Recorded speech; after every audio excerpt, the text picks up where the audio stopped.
Hello les scorpions, j'espère que vous allez bien. Aujourd'hui, on se retrouve pour votre guidance du mois de mars 2024. Bien entendu, ça reste une guidance générale, donc s'il vous plaît, ne prenez que ce qui résonne en vous, que ce qui vous parle. C'est très important de faire preuve de discernement quand on regarde les guidances. Ça ne peut pas parler à tout le monde, heureusement.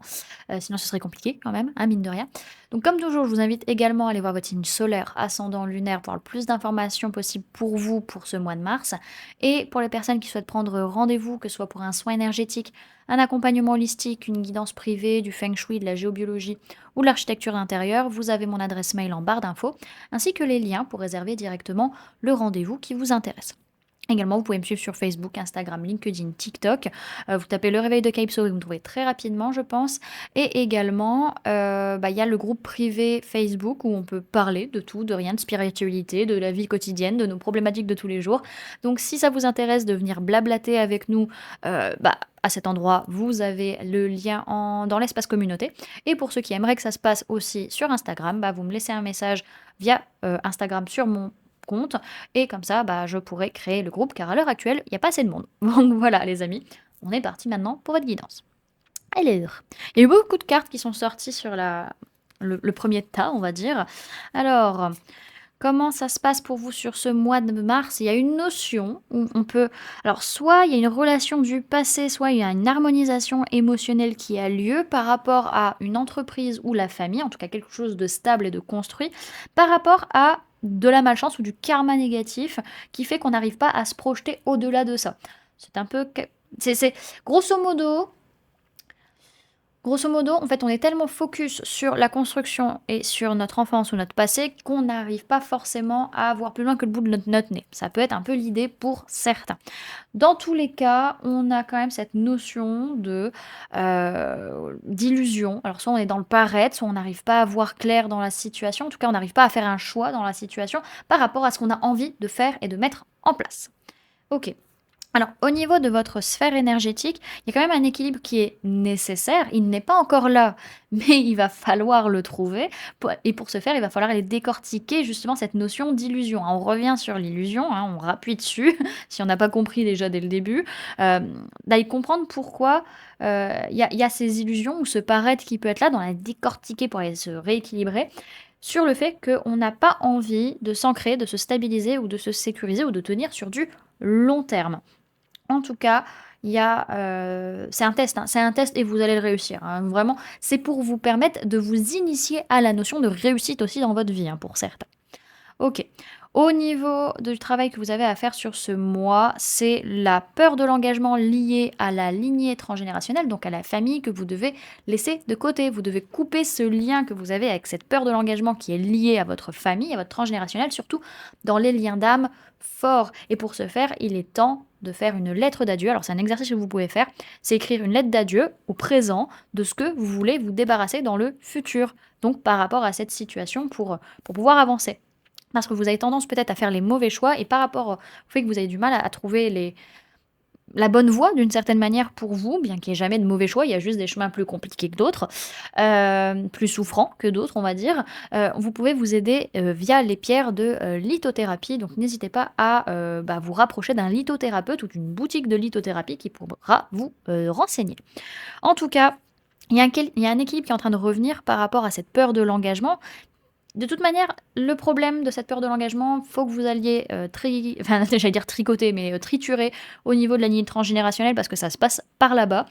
Il y a il est temps en fait de couper des choses vis-à-vis des illusions, du paraître, ce genre de choses. Pour autant, vous n'avez pas envie, vous n'êtes pas tenté d'aller vers un lien d'âme fort parce que c'est durable en fait. C'est durable, c'est éternel même un lien d'âme fort. Vous pouvez pas le couper. C'est incoupable un lien d'âme fort. Dans tous les cas, par exemple là si vous avez un frère ou une sœur terrestrement parlant, vous pouvez ne plus parler à la personne, ça restera toujours votre frère ou votre sœur de sang. Voilà. C'est pareil au niveau des liens d'âme, c'est la même chose. Donc là, il y a vraiment une notion où vous espérez pouvoir dire adieu pour certains à l'éternité de ce lien, mais je suis désolée les amis, ce ne sera pas forcément faisable.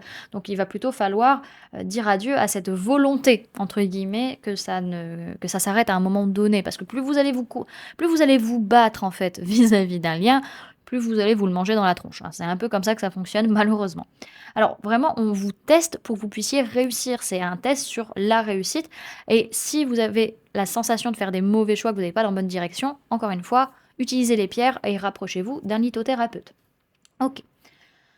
Alors, les mémoires maintenant qui vont venir vous influencer, sur ce mois de mars. Alors on nous parle d'abandon familial, donc on voit bien que c'est lié à tout ce qui est transgénérationnel, famille et cetera. Donc ça peut être dans cette vie, ça peut être, au niveau, transgénérationnel justement, donc un ancêtre qui a vécu ça ou, au niveau du karma, au niveau karmique, hein. Donc il y a une notion d'abandon familial et on parle de fuite de l'amoureux vis-à-vis d'une relation flamme jumelle. Donc, encore une fois, transgénérationnel ou karmique, je pense plus. Et dans tous les cas, cette notion où on risque de se faire abandonner, on risque d'être seul et au final que votre autre, donc la personne avec qui vous avez un lien de flamme jumelle, tout le monde n'a pas un lien de flamme jumelle, donc ça ne parlera pas à tout le monde, bien entendu. Il est possible que ce mois-ci, votre hôte fuit et prenne la poudre d'escampette, hein, que ce soit le masculin ou le féminin, clairement. Ok. Alors maintenant, on va aller voir comment vous vivez ce mois de mars, comment ça se passe pour vous. Alors, comment vous vous sentez? Vous vous sentez dans votre bulle, vous vous sentez plutôt centré, plutôt aligné, il n'y a pas grand-chose qui vous touche, surtout vis-à-vis de prise de conscience ou de révélation ou de discussion par rapport au fait de construire quelque chose en particulier. Ça ne vous touche pas, ça ne vous intape pas, voilà, vous ne sentez pas le besoin d'être sur la défensive en tout cas.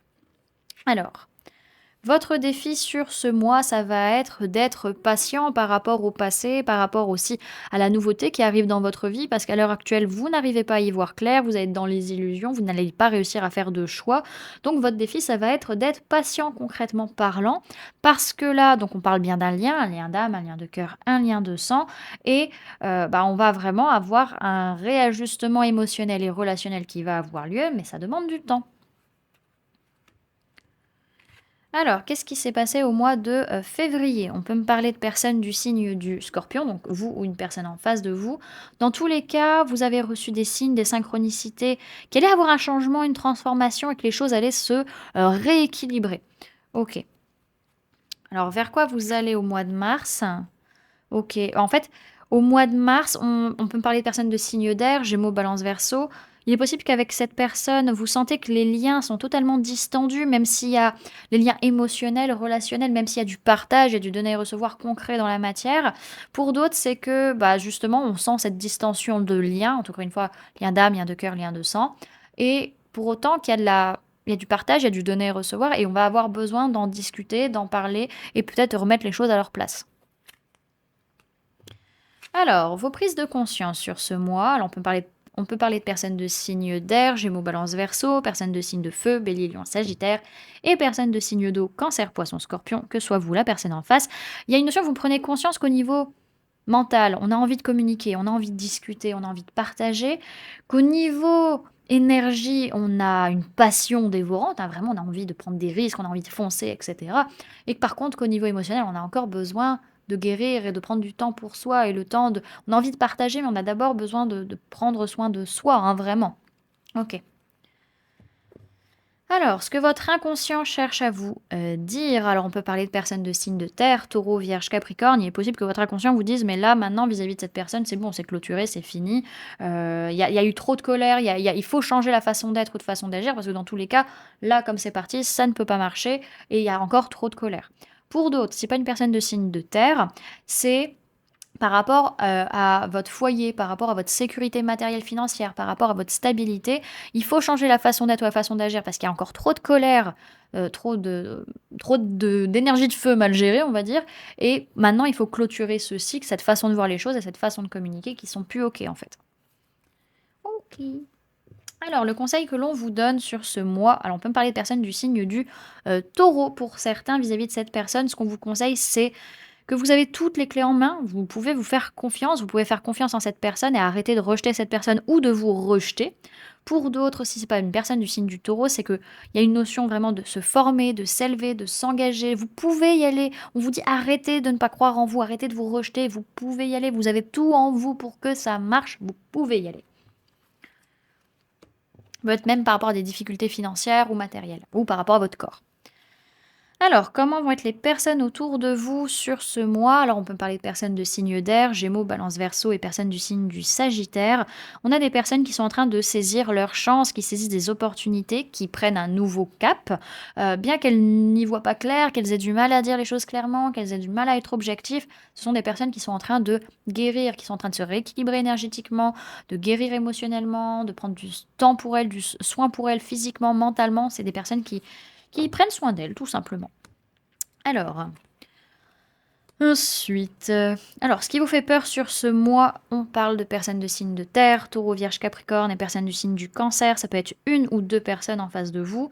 Dans tous les cas, ce qui vous fait peur, c'est de recevoir peut-être la monnaie de votre pièce vis-à-vis de cette personne, de cette ou ces personnes.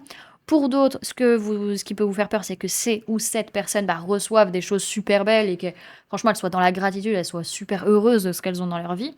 Pour d'autres, ce qui vous fait peur, c'est d'ancrer quelque chose, de prendre une direction, de prendre une décision, d'avancer et d'être comblé, d'être ravi de ce que vous avez concrètement parlant, en fait. Là, ce qui vous fait peur, c'est le bonheur. Alors, ce que vous espérez, on peut parler personnes de signes de terre, Taureau, Vierge, Capricorne. Vous espérez qu'il n'y ait alors, que ce soit vous vis-à-vis de cette personne ou cette personne vis-à-vis de vous, pour certains, vous espérez qu'il n'y ait plus de fuite, qu'on prenne ses responsabilités, qu'il n'y ait plus de trahison ou d'injustice par rapport à notre enfance, par rapport à notre passé et par rapport aux peurs, aux angoisses que ça peut remonter pour certains. Pour d'autres, si c'est pas une personne de signe de terre, c'est qu'on espère ne plus fuir, prendre ses responsabilités et pouvoir avancer et construire sur du long terme par rapport à une relation du passé, par rapport à l'enfance aussi, pour réharmoniser les choses émotionnellement, même si on est encore stressé, angoissé, qu'on a la trouille. On a dans tous les cas cette notion où le mental nous empêche de voir clair, hein, vraiment, dans cet espoir, hein, vraiment, et le fait que on ait envie comment dirais-je, de donner un coup de pied dans la fourmilière dans notre façon de communiquer ou dans notre façon de voir les choses. Alors, qu'est-ce qui va se passer finalement sur ce mois? Il y a quelque chose qui va pouvoir se mettre en place, qui va commencer à s'ancrer vis-à-vis de liens, liens d'âme, liens de cœur, liens de sang, et on va se projeter vers ça, on va voir plus loin que le bout de notre nez. Alors, on voit quand même derrière qu'il y a un aboutissement, peut-être avec une personne de signe de feu, bélier, lion, sagittaire pour certains. En tout cas, il y a un aboutissement parce que vous prenez votre vie en main, vous prenez les rênes de votre vie et vous avancez. Ok, on va aller voir maintenant le message complémentaire qu'on peut avoir avec le tarot histoire de sorcière. Alors, message pour les scorpions pour le mois de mars 2024. Alors, scorpion, mars 2024, s'il vous plaît. Hum, hum, hum, hum, hum.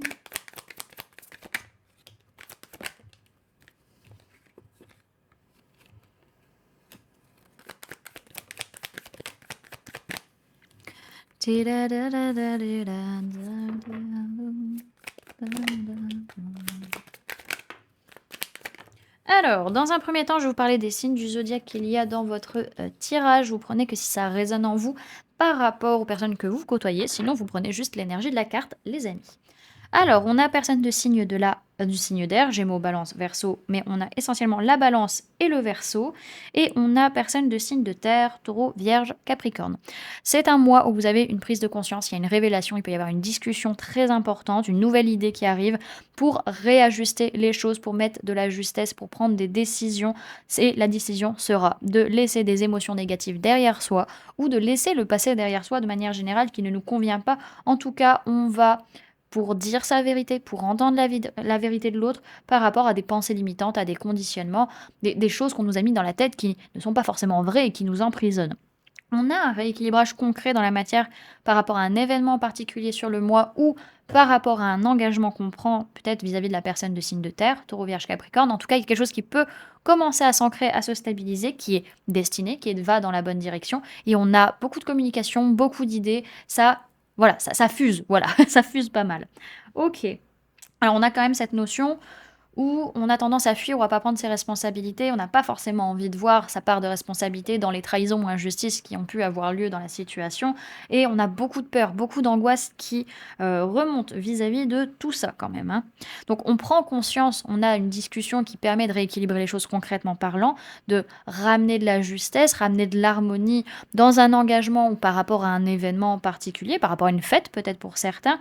En tout cas, pour certains, vous allez abandonner, laisser tomber la personne de signe de terre colère ou laisser les émotions négatives vis-à-vis de cette personne. En tout cas, on abandonne quelque chose émotionnellement pour construire quelque chose concrètement parlant. Et on cherche sa vérité, on va dire sa vérité aux autres, on est prêt à entendre la vérité de l'autre aussi pour pouvoir aller dans la bonne direction, mais on a toujours pas mal de pensées limitantes et de conditionnements vis-à-vis de la communication et des nouvelles façons de voir les choses. Alors, ce que je vois derrière, c'est qu'on peut me parler d'un homme ou une polarité masculine, que soit vous la personne en face. On peut également parler de votre propre polarité masculine à vous, donc tout ce qui va être extrait, extérieur, concret, cartésien, etc. On peut parler aussi d'une personne du signe du Sagittaire. Alors, on peut parler du coup d'un homme ou une polarité masculine, encore une fois, qui est en train de guérir, qui est en train de prendre soin de soi émotionnellement, mentalement, physiquement, qui rééquilibre ses énergies. Sinon, c'est la personne du signe du Sagittaire qui est dans l'optimisme et dans la joie. Dans tous les cas, on peut y croire parce qu'il y a une guérison à la clé. Voilà. Alors, on va aller voir maintenant le message et le conseil avec l'oracle des murmures.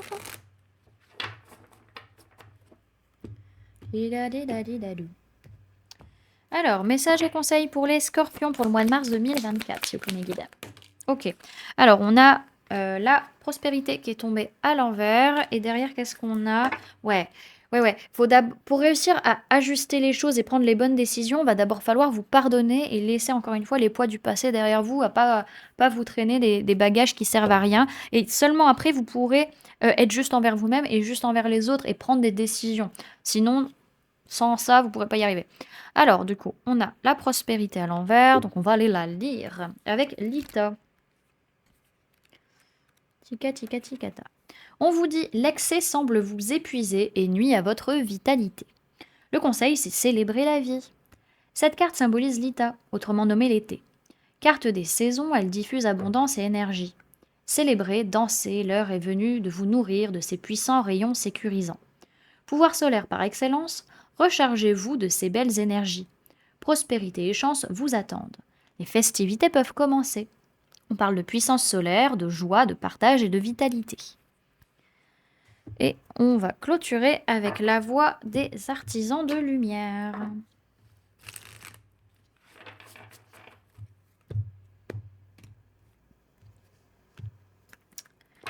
Alors, message pour les scorpions pour le mois de mars 2024, s'il vous plaît, Mindy. Ok, alors on a fait une pause. Une pause s'impose. Alors, c'est où? Faites une pause 82. Alors, on vous dit, le travail d'une vie, pas d'une saison. Descendez du tapis roulant. Il est bon de faire une pause et d'apprécier vos créations, de prendre un moment dans votre planning chargé, de descendre du tapis roulant de la vie pour apprécier et reconnaître tout ce que vous avez créé, réalisé, libéré ou expérimenté avant de passer à la prochaine étape. Pour être dans le moment présent et profiter de l'endroit où vous êtes, pour respirer et vous reconnecter à votre esprit, à votre corps et à votre âme, pour vous recentrer et apprécier et célébrer, pour décider de ce que vous voulez vraiment faire lors de la prochaine expérience. Si vous prenez un moment, vous n'allez pas le regretter. Peut-être que vous venez de terminer un grand projet, de réaliser quelque chose de significatif dans votre vie, de vous libérer d'une ancienne façon d'être, ou tout simplement avez-vous brûlé la chandelle par les deux bouts. Il est maintenant l'heure de prendre un peu de temps avant de vous précipiter à la prochaine étape. Vous avez réussi, amusez-vous et remettez les pendules à l'heure. Partez en vacances, réservez une séance de massage, faites une longue promenade dans la nature, programmez-vous un week-end de bien-être pour recharger vos batteries et vous ressourcer. On dit faites une pause pour respirer. Voilà du coup les amis ce que je pouvais vous donner comme information pour ce mois de mars. J'espère que cette guidance vous aura plu, vous aura parlé, aura pu vous aider. N'hésitez pas à me dire en commentaire comment ça se passe pour vous ce mois, comment la guidance a résonné en vous. N'hésitez pas également à laisser un j'aime si la vidéo vous a plu, à la partager si vous le souhaitez, à vous abonner si ce n'est pas déjà fait en activant la petite cloche qui se trouve juste à côté pour ne louper aucune sortie de vidéo. Pour les personnes qui souhaitent laisser un commentaire pour soutenir la chaîne, vous pouvez mettre en commentaire je me tempère et m'équilibre. Vous pouvez mettre ça si vous le souhaitez. Et pour les personnes qui souhaitent donner un petit coup de pouce financier à la chaîne, vous pouvez laisser un merci qui est sous la vidéo. Donc c'est le petit cœur avec le petit symbole. je pense que c'est dollars du coup dedans et ou souscrire à la chaîne. Donc c'est dans le bouton, rejoindre que vous pouvez retrouver sur la chaîne YouTube. Donc voilà, merci en tout cas que ce soit, les j'aime, les commentaires, les partages, les abonnements, les merci, les souscriptions. Merci que ce soit, des coups de main financiers ou pas. En fait, dans tous les cas, ça m'aide moi à avancer, à continuer à pouvoir vous proposer du contenu, à pouvoir vivre aussi, bah, de mon travail parce que mine de rien YouTube c'est plus de 50 de mon temps de travail à la semaine, et ça gagne pas non plus des milliers et des cents, on va pas se le cacher, hein? Et ça me permet moi de vous partager ces messages, de pouvoir vous aider, même pour ceux qui souhaitent prendre par la suite une guidance, un soin ou quoi que ce soit. Ça me permet toujours de vous aider et de vous donner, des informations et puis de continuer à vous donner du travail que j'estime, je pense, être de qualité et également, bah, à continuer à en faire autant, tout simplement. Donc voilà, merci en tout cas les amis, d'avoir cliqué sur cette vidéo, sur cette guidance, d'être restés avec moi jusqu'à la fin. Félicitations, bravo, vous êtes des warriors. Et puis voilà, je vous souhaite du coup une excellente journée, prenez bien soin de vous, à très bientôt. Bye.